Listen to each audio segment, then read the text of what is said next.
नमस्कार दोस्तों, मैं अखिलेश मिश्रा आपके अपने एजुकेशनल यूट्यूब चैनल विद्यार्थी तक में स्वागत करता हूं। जय हिंद साथियों, कैसे हैं आप सभी। मैं अखिलेश मिश्रा एक बार फिर से आप सभी साथियों का आपके अपने यूट्यूब चैनल विद्यार्थी तक पे हार्दिक स्वागत करता हूं। साथियों, ये डेली हम लोगों की करंट अफेयर की क्लास हुआ करती है, जो कि किसी भी एक दिवसीय परीक्षा अर्थात वनडे एग्जाम के लिए हम लोग इस करंट अफेयर के मोस्ट इम्पॉर्टेंट क्वेश्चन को करने का काम करते हैं। ठीक साथियों, करंट वनडे एग्जाम से रिलेटेड जैसे SSC, bank, railway, UP police, UPSI, UP लेखपाल, यूपी वीडियो, जूनियर असिस्टेंट अर्थात यूपी अधीनस्थ का कोई भी एग्ज़ाम होता है साथियों, साथ ही साथ अदर किसी भी स्टेट के जो भी कम्पिटिटिव एग्ज़ाम होते हैं साथियों, जिस भी एग्ज़ाम में करंट अफेयर पूछे जाते हैं उस एग्ज़ाम के लिए साथियों, उस एग्ज़ाम के पॉइंट ऑफ व्यू से जो भी करंट अफेयर पूछे जाते हैं साथियों, यहाँ पे आपके क्लास में इम्पॉर्टेंट करंट अफेयर कराए जाने का काम किया जाता है।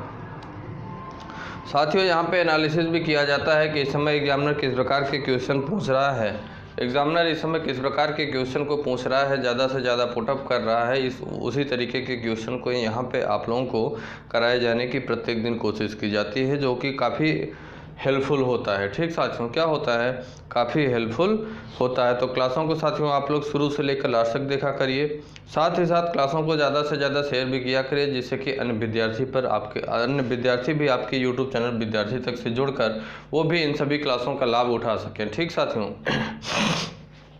तो साथियों आइए हम लोग अपनी आज की क्लास को शुरू करते हैं। साथियों, आज के हम लोग इम्पॉर्टेंट करंट अफेयर के क्वेश्चन को यहाँ पे करेंगे, जो कि काफ़ी महत्वपूर्ण क्वेश्चन होंगे। ठीक साथियों, जो भी क्वेश्चन यहाँ पे कराए जाते हैं आपकी क्लास में, बिल्कुल अच्छे से विस्तार के साथ कराए जाते हैं।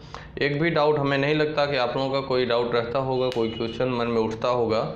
तो इस वजह से इन सभी क्वेश्चनों के जो जो इम्पोर्टेंट पॉइंट होते हैं साथियों, जो जो पॉइंट होते हैं उन सभी चीज़ों को, उन सभी बातों को आप लोग पॉइंट के माध्यम से अपने नोटबुक में नोट किया करिए। साथ ही साथ रिवीजन भी करने का काम किया करिए। रिवीजन करने से आप लोगों को काफ़ी हेल्प मिलेगी और चीज़ें भूलेंगी भी नहीं आप लोगों को। ठीक है, तो साथियों आइए आज के सबसे पहले क्वेश्चन को हम लोग करते हैं। आज का हम लोगों का पहला क्वेश्चन होगा कि भारत सरकार ने दक्षिण एशिया ऊर्जा सुरक्षा के लिए उच्च स्तरीय समूह का गठन किया है। भारत सरकार ने दक्षिण एशिया ऊर्जा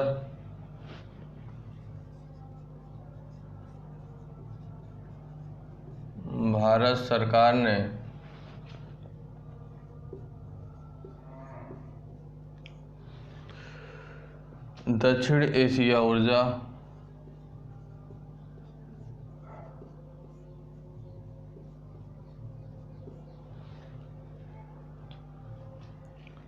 सुरक्षा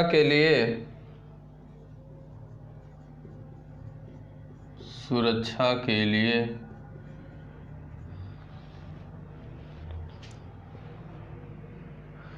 उच्च स्तरीय समूह का गठन किया है। उच्च स्तरीय समूह का गठन किया है।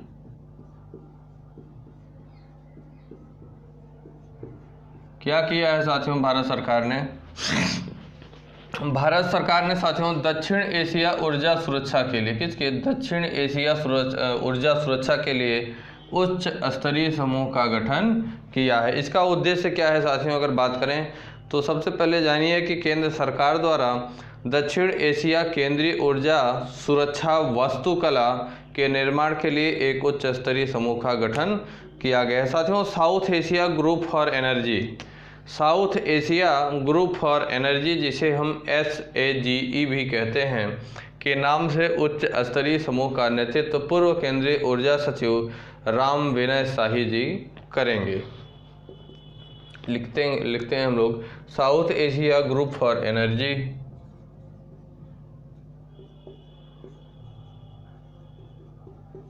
साउथ एशिया ग्रुप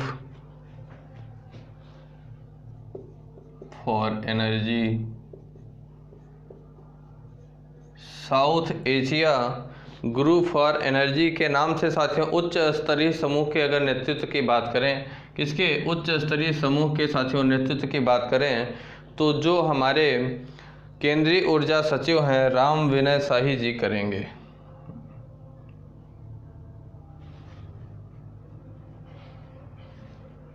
नाम के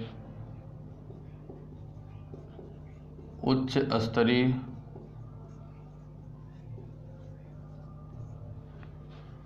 समूह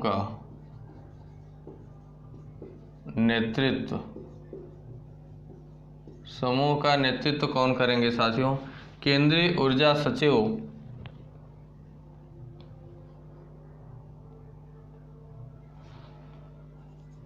पूर्व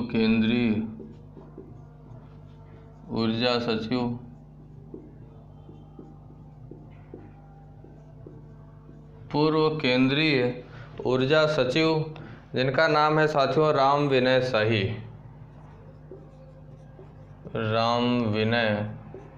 शाही जी करेंगे। राम विनय शाही साथियों इसका नेतृत्व करेंगे। साथ ही साथ साथियों अगर बात करें कि south Asia group for energy की स्थापना विदेश मंत्रालय के think tank research and information system for developing countries के तहत की गई है। इसकी स्थापना south Asia group for energy की स्थापना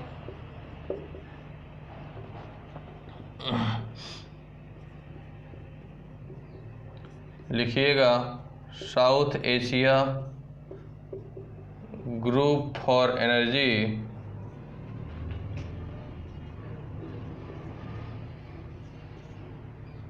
की स्थापना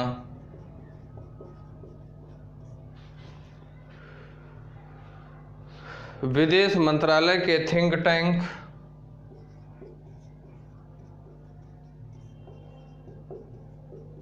विदेश मंत्रालय के think tank research and information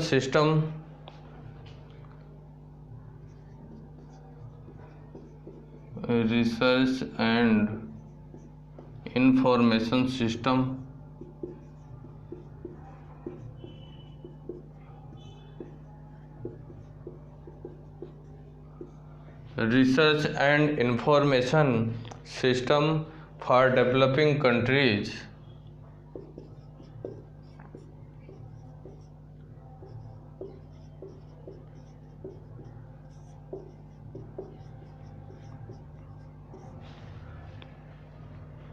के तहत की गई है।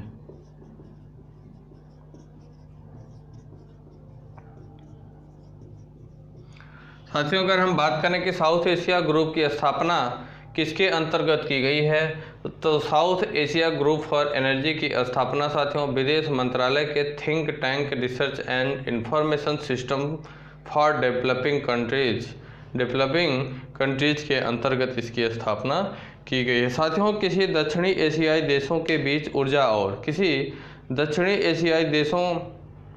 बीच साथियों ऊर्जा और संबंधित मुद्दों के लिए साथियों द्विपक्षीय, उप क्षेत्रीय और क्षेत्रीय आधार पर प्रभावी नीति संवाद और क्षमता निर्माण को बढ़ावा देने, आरंभ करने की सुविधा प्रदान करके आपसी समझ और सहयोग के माध्यम से ऊर्जा अवसंरचना का संतुलित और अधिकतम विकास करने के लिए किया गया है। ठीक साथियों, इसकी अगर बात करें कि इसका मुख्य उद्देश्य क्या है, तो इसका उद्देश्य साथियों कि नीति संवाद और क्षमता निर्माण को बढ़ावा देना, आरंभ करने और सुविधा प्रदान करके आपसी समझ और सहयोग के माध्यम से ऊर्जा अवसंरचना को संतुलित और अधिकतम विकास करने में किया गया है। ठीक, ये इन्फॉर्मेशन थी। मैंने बताया कि भारत सरकार ने दक्षिण एशिया ऊर्जा सुरक्षा के लिए एक उच्च स्तरीय समूह का गठन किया गया है। दूसरी जानकारी साथियों कि south Asia group for energy के नाम उच्च स्तरीय समूह का नेतृत्व की अगर बात करें कि इसका नेतृत्व कौन करेंगे उच्च स्तरीय समूह का, तो इसका नेतृत्व पूर्व केंद्रीय ऊर्जा सचिव हैं जिनका नाम है साथियों राम विनय शाही। क्या नाम है? राम विनय शाही जी इसका नेतृत्व करेंगे। किसका? South Asia group for energy के नाम का जो उच्च स्तरीय समूह का गठन किया गया है। अगली बात मैंने बताया साथियों कि south Asia group for energy की स्थापना विदेश मंत्रालय के अंतर्गत think tank research and information system for developing control के अंतर्गत किया गया है। किसके अंतर्गत? Think tank research and information system for developing control के अंतर्गत इसकी स्थापना किया गया है। अगली जानकारी साथियों है कि रमेश पोखरियाल निशंक ने साथियों खिलौनों के विनिर्माण को बढ़ावा देने के लिए टाइकॉथॉन 2021 को लॉन्च किया है। अगली इन्फॉर्मेशन है, मोस्ट इन्फॉर्मेशन है साथियों। रमेश पोखरियाल निशंक की अगर बात करें तो ये केंद्रीय शिक्षा मंत्री हैं। हम लिखेंगे केंद्रीय शिक्षा मंत्री, केंद्रीय शिक्षा मंत्री रमेश पोखरियाल निशंक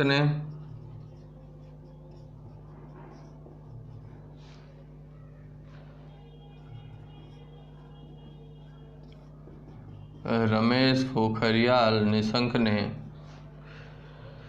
खिलौनों के विनिर्माण को बढ़ावा देने के लिए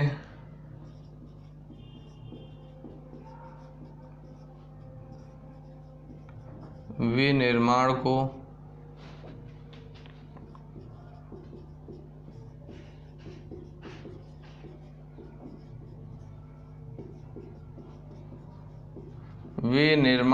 बढ़ावा देने के लिए टाइकॉथॉन 2021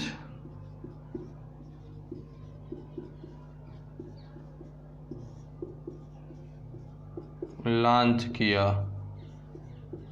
क्या किया साथियों? लॉन्च किया। केंद्रीय शिक्षा मंत्री रमेश पोखरियाल निशंक ने साथियों खिलौनों के विनिर्माण को बढ़ावा देने के लिए टाइकॉथॉन 2021 लॉन्च किया। याद रखिएगा, टाइकॉथॉन 2021 लॉन्च किया।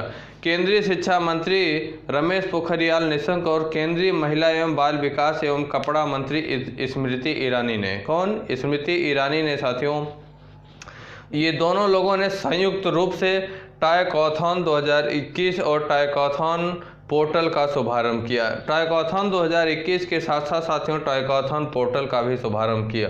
कौन? रमेश पोखरियाल निशंक के साथ साथ साथियों इस दौरान उपस्थित रही केंद्रीय महिला एवं बाल विकास, केंद्रीय महिला एवं बाल विकास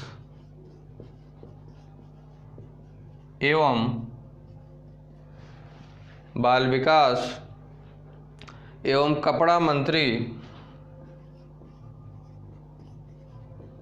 कपड़ा मंत्री स्मृति ईरानी भी इस दौरान उपस्थित रही साथियों। स्मृति ईरानी ने संयुक्त रूप से टाइकॉथॉन 2021 और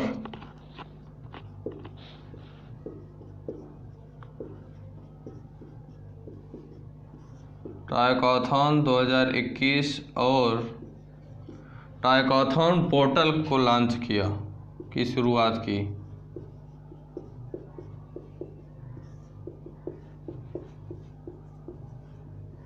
पोर्टल की शुरुआत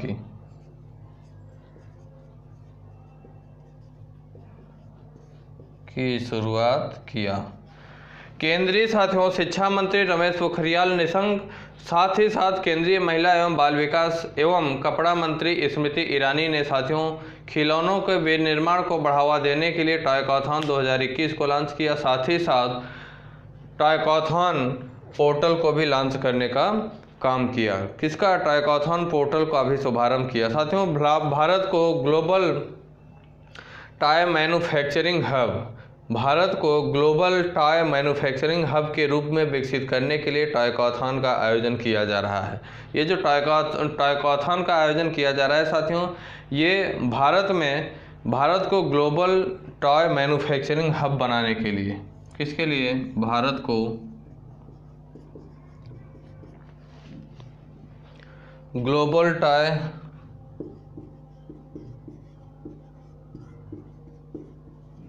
मैन्युफैक्चरिंग हब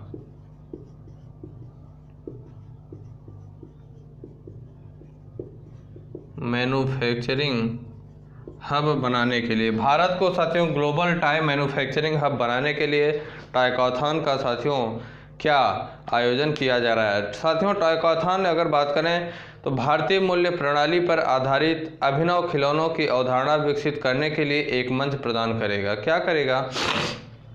भारतीय मूल्य प्रणाली पर आधारित रहेगा, जो कि अभिनव खिलौनों की अवधारणा विकसित करने के लिए एक मंच प्रदान करेगा, जो साथियों बच्चों के बीच सकारात्मक व्यवहार और अच्छे मूल्य को विकसित करने का काम करेगा। ये जो साथियों अभिनव खिलौने होंगे, इस खिलौनों की जो अवधारणा विकसित की जाएगी साथियों, इसमें जो बच्चे होंगे उन बच्चों के बीच सकारात्मक व्यवहार, साथ ही साथ अच्छे मूल्य को भी विकसित करने का काम किया जाएगा इसके अंतर्गत। ठीक साथियों, अगली जानकारी है कि मध्य प्रदेश सरकार ने युवाओं को आत्मनिर्भर बनाने के लिए साथियों लॉन्च पैड योजना की शुरुआत किया है।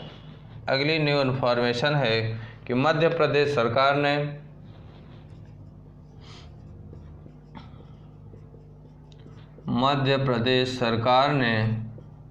युवाओं को आत्मनिर्भर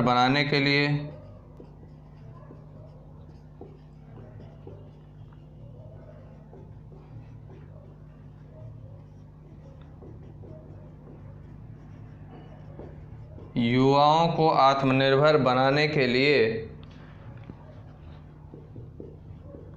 लॉन्च पैड योजना की शुरुआत की।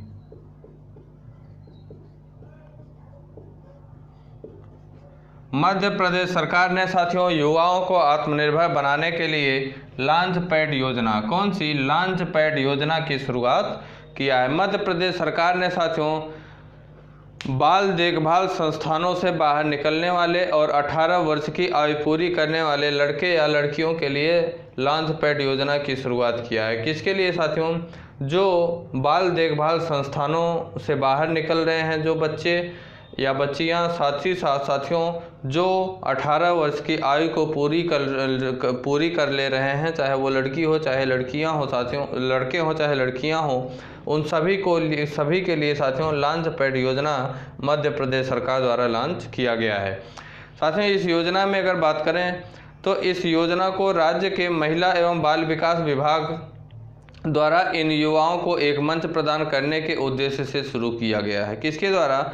महिला एवं बाल विकास विभाग द्वारा साथियों युवाओं को एक मंच प्रदान करने के उद्देश्य से शुरू किया गया है, जिसके माध्यम से वे साथियों कौन, लड़के या लड़कियां अपनी शिक्षा और प्रशिक्षण जारी रखकर आत्मनिर्भर बन सकते हैं। लॉन्च पैड योजना के अंतर्गत साथियों जो लड़के और लड़कियां, बालक या बालिकाएं, बालक तो नहीं लड़के और लड़कियां जो होंगे साथियों, वो अपने शिक्षा को साथ ही साथ प्रशिक्षण को जारी करेंगे और जारी करने के बाद वो आत्मनिर्भर बनने में अग्रसर करेगा, मदद करेगा। ठीक साथियों, जिला प्रशासन साथियों इन युवाओं को कॉफ़ी शॉप खोलने, स्टेशनरी, फोटोकॉपी, कंप्यूटर टाइपिंग और डीटीपी वर्क शुरू करने के लिए जगह भी उपलब्ध कराएगा। क्या कराएगा साथियों? लॉन्च पैड योजना के अंतर्गत जो जिला प्रशासन होगा साथियों, डिस्ट्रिक्ट लेवल का जो एडमिनिस्ट्रेटिव पावर होगा, वो कॉफ़ी शॉप खोलने के लिए, अर्थात कॉफ़ी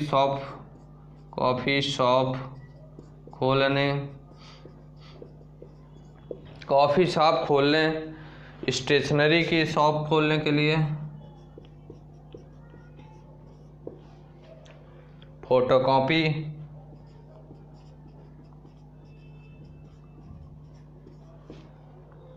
कंप्यूटर टाइपिंग,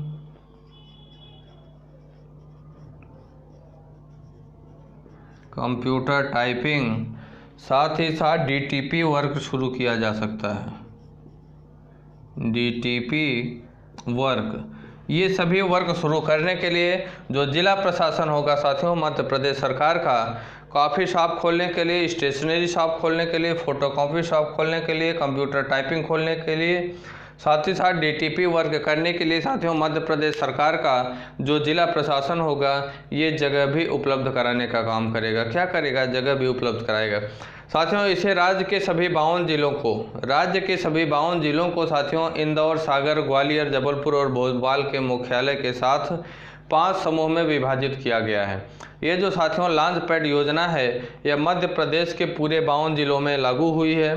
साथ ही साथ इंदौर में, सागर, ग्वालियर, जबलपुर और भोपाल का जो मुख्यालय है उस मुख्यालय के साथ 5 समूहों में इसे विभाजित किया गया। कौन कौन से समूह हैं साथियों? इंदौर, इसे 5 समूहों में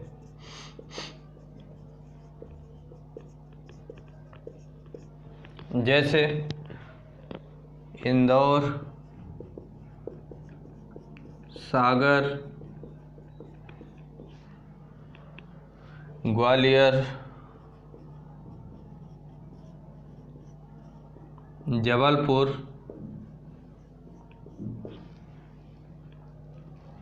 भोपाल। 5 हो गए ना? 5 हो गए। इंदौर, सागर, ग्वालियर, जबलपुर, भोपाल, इन सभी 5 मुख्यालयों पे क्या साथियों के 5 समूहों में इसे विभाजित किया गया है। साथियों, प्रत्येक लॉन्चपैड की स्थापना के लिए महिला और बाल विकास विभाग द्वारा 6 लाख रुपए की राशि प्रदान की जाएगी। क्या किया जाएगा साथियों? जो ये प्रत्येक लॉन्चपैड है जो 5 समूहों में विभाजित किया गया है, तो साथियों प्रत्येक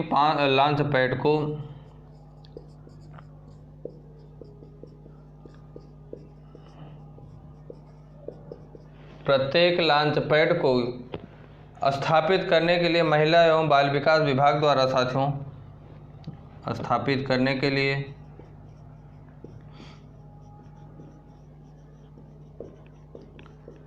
महिला एवं बाल विकास विभाग द्वारा 6 लाख रुपए की राशि, कितना? 6 लाख रुपए की राशि, 6 लाख रुपए की राशि साथियों प्रदान की जाएगी। क्या किया जाएगा? 6 लाख रुपए की राशि प्रदान किया जाएगा। ये साथियों जो लॉन्च पैड है, कौन सा? जो लॉन्च पैड योजना की शुरुआत किया गया है, यह साथियों लॉन्च पैड गैर सरकारी संगठन अर्थात एनजीओ के माध्यम से संचालित किया जाएगा। किसी एनजीओ के माध्यम से लॉन्च पैड योजना जो है साथियों, यह गैर सरकारी संगठन जो होगा अर्थात एनजीओ, इसके माध्यम से इसे संचालित किए जाने का काम किया जाएगा। ठीक साथियों, इससे संबंधित यह जानकारी थी, इसे आप लोग नोटिस किएगा। मध्य प्रदेश सरकार ने युवाओं को आत्मनिर्भर बनाने के लिए लॉन्च पैड योजना की शुरुआत किया है। इसके अंतर्गत साथियों आप कॉफ़ी शॉप खोल सकते हैं, स्टेशनरी शॉप खोल सकते हैं, photo copy shop, computer typing shop, DTP work इत्यादि कार्य आप करेंगे, जिसके लिए जो जिला प्रशासन होगा वो आप लोग को जो है जगह भी उपलब्ध कराएगा। इसे साथियों 5 समूहों में बांटा गया है, इंदौर, सागर, ग्वालियर, जबलपुर, भोपाल। और साथियों जो प्रत्येक लॉन्च पैड होगा इसे स्थापित करने के लिए महिला एवं बाल विकास द्वारा महिला एवं बाल विकास विभाग द्वारा 6 लाख रुपए की राशि प्रदान किया जाएगा। और यह लॉन्च पैड साथियों किसे? गैर सरकारी संगठन अर्थात एनजीओ के माध्यम से संचालित किया जाएगा। आप लोगों को पता है कि मध्य प्रदेश के मुख्यमंत्री की अगर हम बात करें तो मध्य प्रदेश के मुख्यमंत्री शिवराज सिंह चौहान हैं, जिसे प्यार से मामा जी भी लोग बोलते हैं, मामा जी भी पुकारते हैं। तो मध्य प्रदेश के मुख्यमंत्री अर्थात सीएम साथियों चीफ मिनिस्टर शिवराज सिंह चौहान हैं। और अगर गवर्नर की बात करें साथियों अर्थात राज्यपाल की बात करें तो मध्य प्रदेश की राज्यपाल आनंदीबेन पटेल हैं। कौन है? आनंदीबेन पटेल मध्य प्रदेश की गवर्नर अर्थात राज्यपाल हैं। ठीक, अगली जानकारी की बात करें साथियों तो विश्व बैंक ने पश्चिम बंगाल में जल परिवहन में सुधार के लिए $105 मिलियन के ऋण को मंजूरी दिया है। अगली इन्फॉर्मेशन है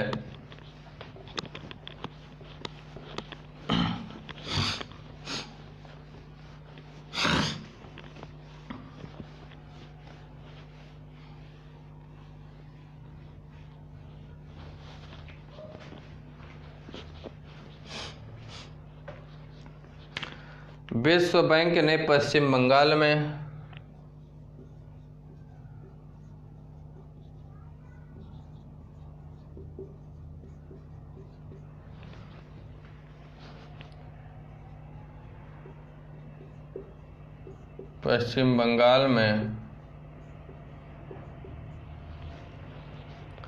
जल परिवहन में सुधार के लिए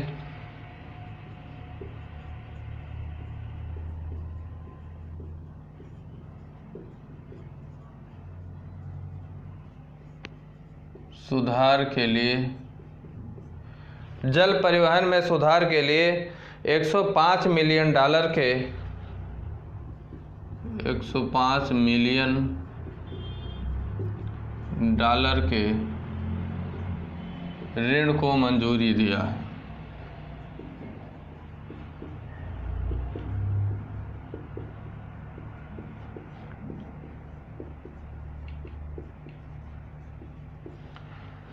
विश्व बैंक ने साथियों क्या किया है कि पश्चिम बंगाल में जल परिवहन में सुधार के लिए, किसके लिए, जल परिवहन सुधार के लिए साथियों 105 मिलियन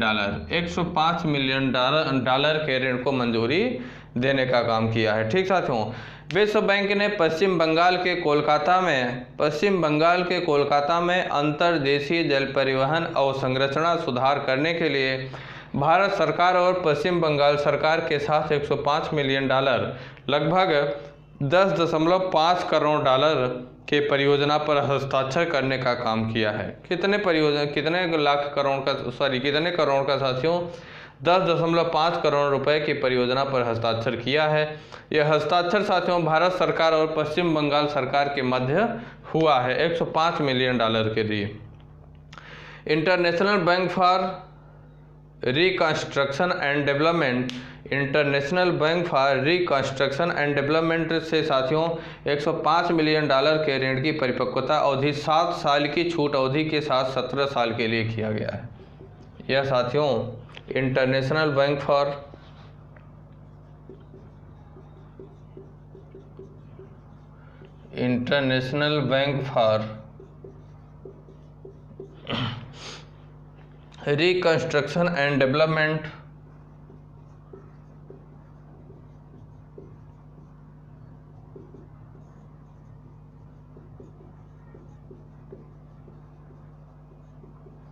रिकंस्ट्रक्शन एंड डेवलपमेंट से साथियों 105 मिलियन डॉलर के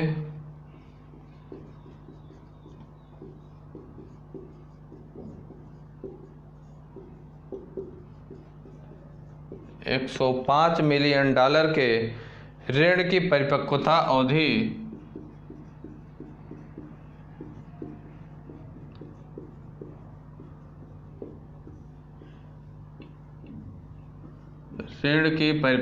अवधि 7 साल की छूट की अवधि के साथ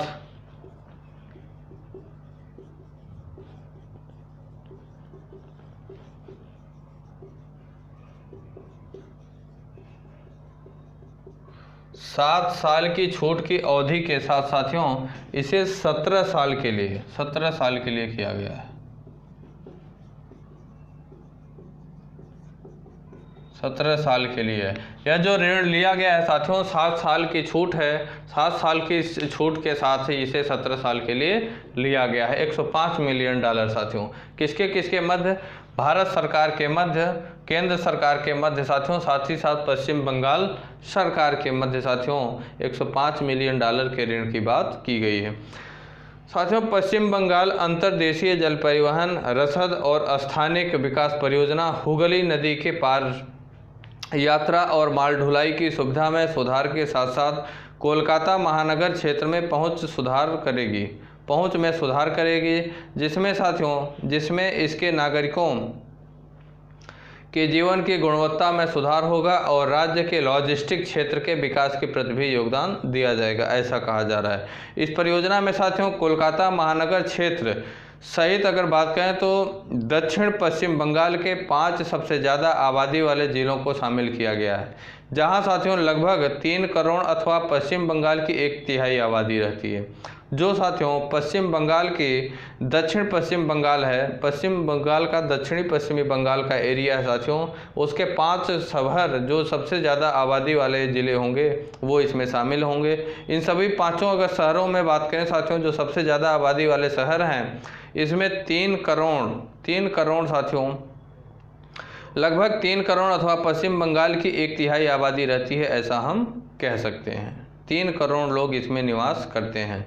अब अगर पश्चिम बंगाल की बात करें साथियों तो पश्चिम बंगाल के मुख्यमंत्री ममता बनर्जी हैं। पश्चिम बंगाल की मुख्यमंत्री अर्थात सीएम ममता बनर्जी कौन है? ममता बनर्जी हैं। और अगर साथियों राज्यपाल अर्थात गवर्नर की बात करें तो जगदीप धनखड़। राज्यपाल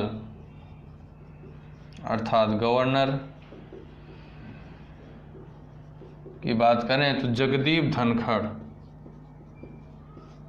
जगदीप धनखड़ पश्चिम बंगाल के राज्यपाल हैं। क्या हैं? जगदीप धनखड़ साथियों पश्चिम बंगाल के राज्यपाल हैं अर्थात गवर्नर हैं।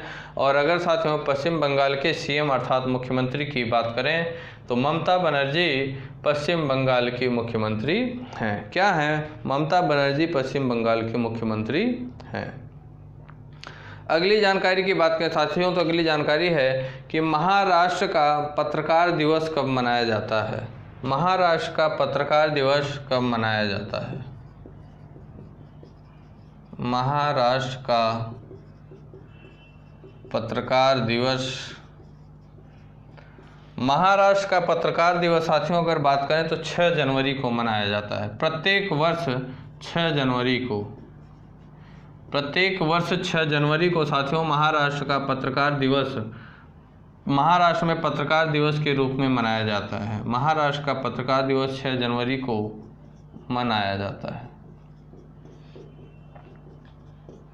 प्रत्येक वर्ष साथियों 6 जनवरी को महाराष्ट्र में पत्रकार दिवस के रूप में, किसे? पत्रकार दिवस के रूप में मनाया जाता है। महाराष्ट्र सरकार द्वारा साथियों प्रतिवर्ष 6 जनवरी को दिवंगत पत्रकार बाल शास्त्री जंभेकर की स्मृति में पत्रकार दिवस के रूप में मनाया जाता है। ये साथियों जो 6 जनवरी को महाराष्ट्र में पत्रकार दिवस के रूप में मनाया जाता है तो जो दिवंगत पत्रकार हैं साथियों जिनका नाम है बाल शास्त्री जंभेकर, दिवंगत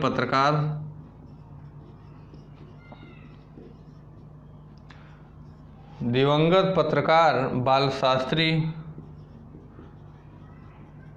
जंभेकर।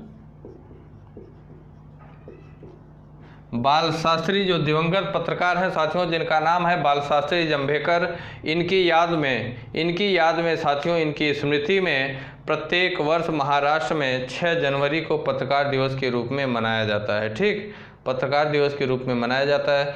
मराठी भाषा का पहला समाचार पत्र दर्पण। मराठी भाषा का साथियों अगर बात करें तो पहला समाचार पत्र जिसका नाम दर्पण है 6 जनवरी 1832 को प्रकाशित किया गया था, जो बाल शास्त्री जंभेकर का जन्मदिन भी है। मराठी भाषा का साथियों पहला समाचार पत्र, मराठी भाषा का पहला समाचार पत्र जिसका नाम है साथियों दर्पण। क्या नाम है? दर्पण। मराठी भाषा का पहला समाचार पत्र दर्पण साथियों सर्वप्रथम 6 जनवरी 1832 को प्रकाशित किया गया था। 6 जनवरी 1832 को प्रकाशित किया गया था।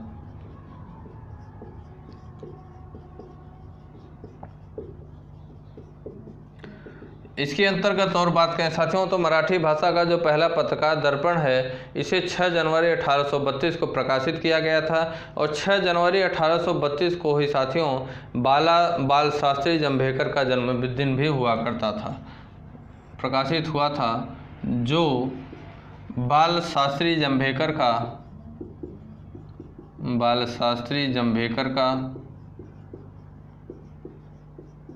जन्मदिन भी था। जन्मदिन बाल शास्त्री जंभेकर का जन्मदिन भी था। ठीक, क्या था? जन्मदिन भी था। और अगर बात करें साथियों तो बाल शास्त्री जंभेकर को मराठी भाषा में पहले मराठी समाचार पत्र और पहले मराठी मासिक पत्रिका शुरू करने के प्रयासों के लिए the father of Marathi journalism के नाम से भी जाना जाता था। जो पत्रकार थे साथियों जिनका नाम था बाल शास्त्री जंभेकर, इन्हें साथियों सर्वप्रथम मराठी भाषा में मराठी समाचार पत्र और मराठी मासिक पत्रिका सर्वप्रथम मराठी समाचार पत्र,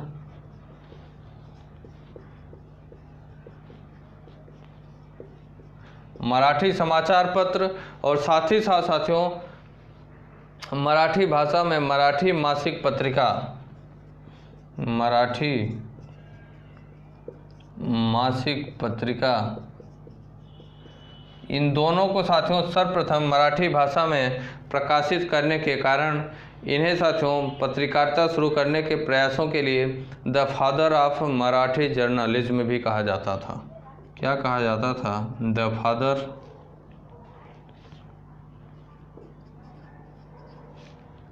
of Marathi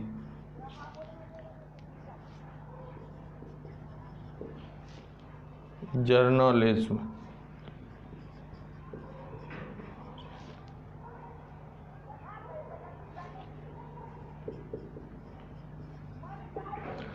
the father of Marathi journalism भी इन्हें कहा जाता था। कारण क्या था कि सर्वप्रथम इन्होंने ही मराठी भाषा में समाचार पत्र, साथ ही साथ मराठी भाषा में मासिक पत्रिका उसको शुरू करने का श्रेय जाता है। ठीक साथियों, अब अगर हम महाराष्ट्र की बात कर रहे हैं, कहाँ की महाराष्ट्र की बात कर रहे हैं साथियों, तो महाराष्ट्र के मुख्यमंत्री की बात करें तो उद्धव ठाकरे। महाराष्ट्र के मुख्यमंत्री साथियों उद्धव ठाकरे जी हैं। और अगर गवर्नर की बात करें, किसकी गवर्नर की बात करें साथियों, तो भगत सिंह कोश्यारी। भगत सिंह कोश्यारी महाराष्ट्र के गवर्नर अर्थात राज्यपाल हैं और मुख्यमंत्री अर्थात chief minister CM Uddhav Thackeray ji Maharashtra के सीएम हैं। ठीक, ये साथियों इन्फॉर्मेशन थी। अगली जानकारी की बात करें साथियों, तो लेफ्टिनेंट जनरल शांतनु दयाल को deputy chief of army staff बनाया गया है। क्या बनाया गया? Deputy chief of army staff बनाया गया है। किसे? लेफ्टिनेंट जनरल शांतनु दयाल को।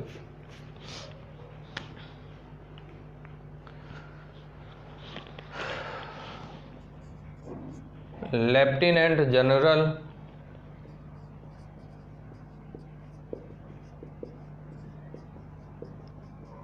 शांतनु दयाल को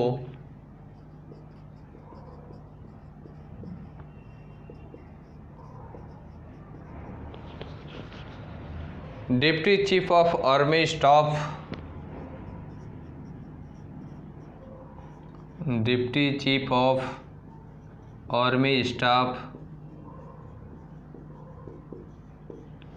बनाया गया है।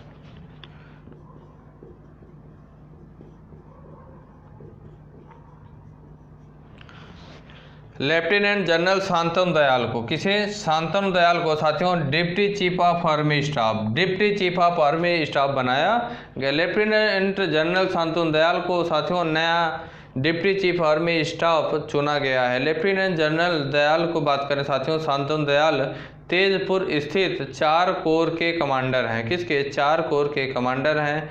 यह साथियों लेफ्टिनेंट जनरल एस हसबनी की जगह लेंगे। ये जो साथियों लेफ्टिनेंट जनरल शांतनु दयाल को deputy chief of army staff बनाया गया है, आर्मी स्टाफ बनाया गया है साथियों, तो ये किस अगर बात करें तो किसकी जगह साथियों लेंगे? ये एस हसबनी की जगह लेंगे।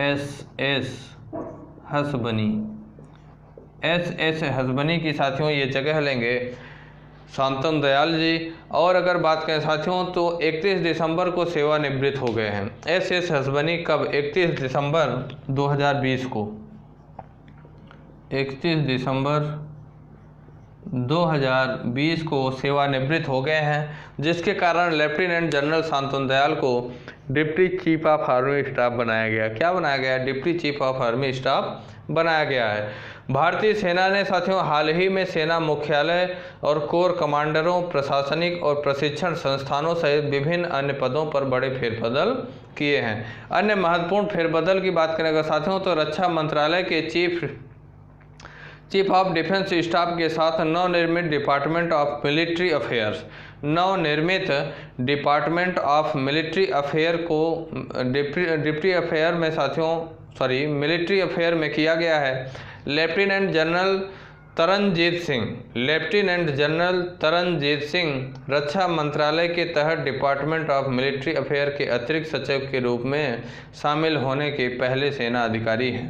याद रखिएगा साथियों, अभी हाल ही में एक नया डिपार्टमेंट बनाया गया जिसका नाम है डिपार्टमेंट ऑफ मिलिट्री अफेयर। हाल ही में नवनिर्मित डिपार्टमेंट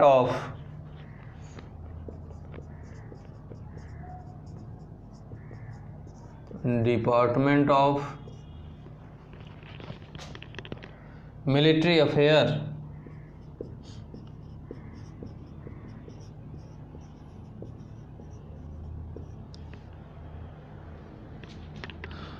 नवनिर्मित डिपार्टमेंट ऑफ मिलिट्री अफेयर बनाया गया है साथियों। इसके अगर बात करें, रक्षा मंत्रालय के तहत अतिरिक्त सचिव के रूप में किसे नियुक्त किया गया है साथियों, तो इसके अतिरिक्त सचिव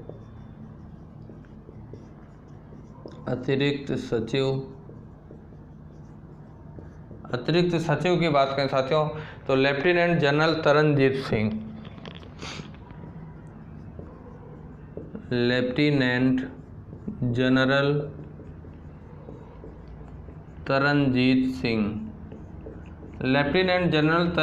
सिंह को साथियों जो नवनिर्मित डिपार्टमेंट है, कौन सा, डिपार्टमेंट ऑफ मिलिट्री अफेयर, इसका अतिरिक्त सचिव बनाया गया है। ठीक साथियों, क्या बनाया गया, अतिरिक्त सचिव इसका बनाया गया है लेफ्टिनेंट जनरल तरनजीत सिंह को।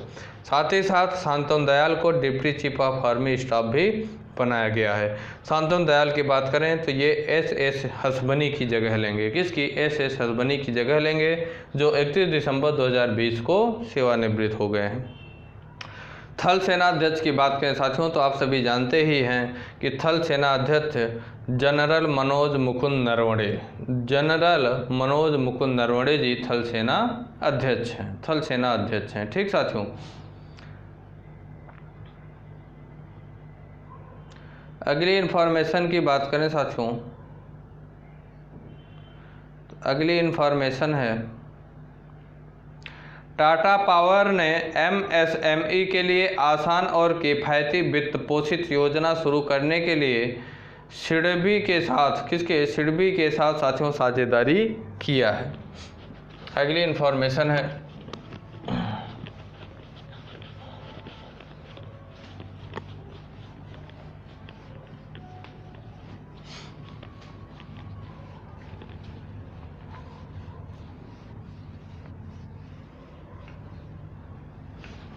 लिखेंगे हम लोग, टाटा पावर ने MSME के लिए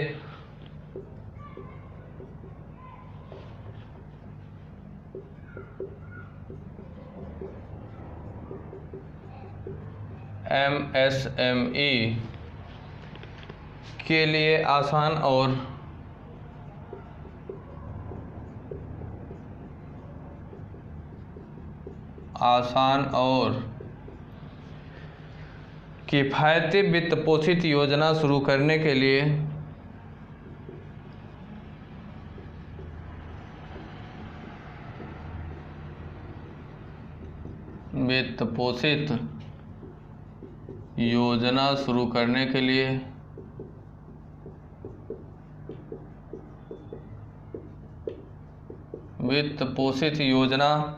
शुरू करने के लिए सिडबी के साथ साझेदारी किया है।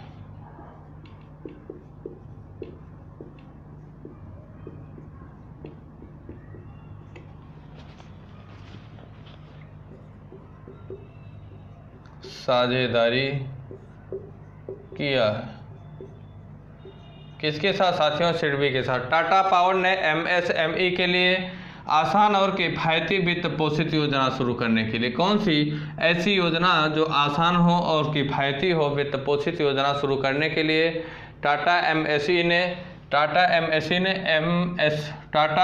पावर ने MSME के लिए सिडबी के साथ साथियों साझेदारी किया है। साथियों, देश की सबसे बड़ी एकीकृत बिजली कंपनी टाटा पावर ने रूफटॉप साथियों सोलर सेगमेंट में MSME ग्राहकों के लिए आसान और सस्ती वित्त पोषित योजना शुरू करने के लिए सिडबी का फुल फॉर्म होगा साथियों लघु Udyog Vikas bank of India. SIDBI का फुल फॉर्म होगा इसका फुल फॉर्म अगर बात करें तो होगा Laghu Udyog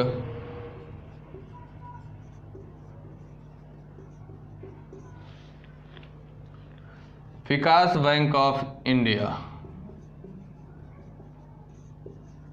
Vikas bank of India. SIDBI की बात करें साथियों तो ये इसका फुल फॉर्म होगा Laghu Udyog Vikas bank of India. इसके साथ साथियों साझेदारी किया है। यह योजना साथियों एमएसएमई को उनके व्यवसायों के लिए सतत ऊर्जा अपनाने और हरियाली को बढ़ावा देने को सशक्त बनाएगी। क्या बनाएगी? सशक्त बनाएगी। साथ ही साथ साथियों देश में एमएसएमई क्षेत्र में सौर को अपनाने में आसान और किफ़ायती वित्त पोषित सुविधा न होने के कारण मुख्य बाधा आ रही है। इस समस्या को दूर करने के लिए साथियों टाटा पावर और सिडबी ने एमएसएमई ग्राहकों के लिए एक अद्वितीय और वित्त पोषित समाधान तैयार करने के लिए हाथ मिलाया है, जो साथियों उन्हें 10% से कम ब्याज दर पर बिना किसी गारंटी के सोलर रूफटॉप में बदलने में मदद करेगा। बिना किसी गारंटी के सोलर रूफटॉप में बदलने में मदद। यह साथियों एक त्वरित अनुमोदन और संवितरण प्रक्रिया 7 दिन के भीतर 4 दिनों के संवितरण के साथ जारी किया जाएगा। 7 दिन के भीतर साथियों इसे पूरा कर लिया जाएगा इस प्रक्रिया को। साथ ही साथ साथियों यह वित्त पोषित योजना केवल टाटा पावर के एमएसएमई ग्राहकों के ऑफ ग्रिड और अनग्रिड कनेक्शन दोनों के लिए है। ये जो साथियों कनेक्शन होगा कौन सा, ऑफ ग्रिड हो चाहे ऑन ग्रिड हो, यह सिर्फ और सिर्फ टाटा पावर के जो एमएसएमई ग्राहक हैं उन्हीं के लिए होगा। ठीक साथियों, उन्हीं के लिए होगा। और इसमें अगर विशेष जानकारी की बात करें साथियों तो जो smile industry development bank of India है, सिडबी के अगर हम फुल फॉर्म की बात करें तो इसका फुल फॉर्म होगा स्माइल इंडस्ट्री डेवलपमेंट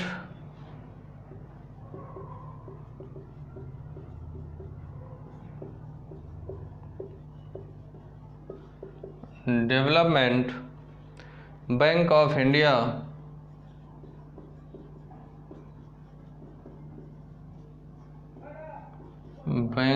इंडिया की स्थापना।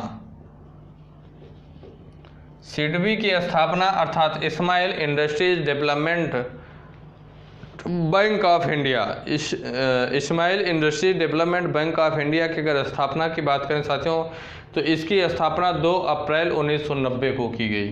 कब की गई? 2 अप्रैल 1990 को इसकी स्थापना की गई।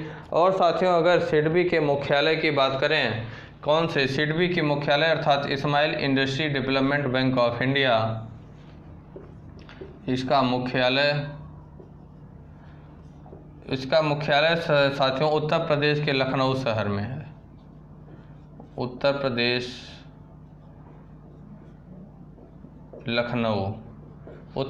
के लखनऊ शहर में साथियों सिडबी का मुख्यालय है। और इसके सिडबी के अगर साथियों अध्यक्ष या एमडी की बात करें, मैनेजिंग डायरेक्टर या तो सिर्फ साथियों निदेशक की बात करें, अध्यक्ष और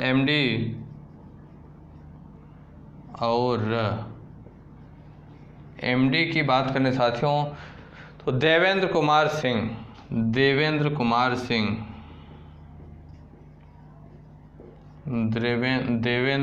सिंह सिडबी के अध्यक्ष और एमडी हैं। और साथियों टाटा पावर के सीईओ की बात करें तो प्रवीण सिन्हा, टाटा पावर के सीईओ चीफ एग्जीक्यूटिव ऑफिसर मुख्य कार्यकारी अधिकारी प्रवीण सिन्हा जी टाटा पावर के सीईओ हैं। और साथियों इसके अगर मुख्यालय की बात करें टाटा पावर का तो इसका मुख्यालय महाराष्ट्र के मुंबई में है। टाटा पावर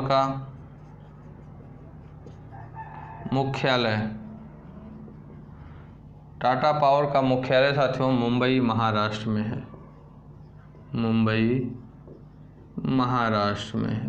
महाराष्ट्र में साथियों टाटा पावर का क्या है? मुख्यालय है। और सीईओ की बात करें तो प्रवीण सिन्हा इसके सीईओ हैं। अध्यक्ष साथियों सिडबी के अध्यक्ष और एमडी की बात करें तो देवेंद्र कुमार सिंह इसके अध्यक्ष और MD हैं। और मुख्यालय की बात करें साथियों तो उत्तर प्रदेश की सिडबी का मुख्यालय उत्तर प्रदेश के लखनऊ शहर में है। कहाँ है? उत्तर प्रदेश के लखनऊ शहर में है। ठीक साथियों, तो ये साथियों आज के हमारे कुछ इम्पोर्टेंट करंट अफेयर थे जिसे हम लोगों ने करने का काम किया।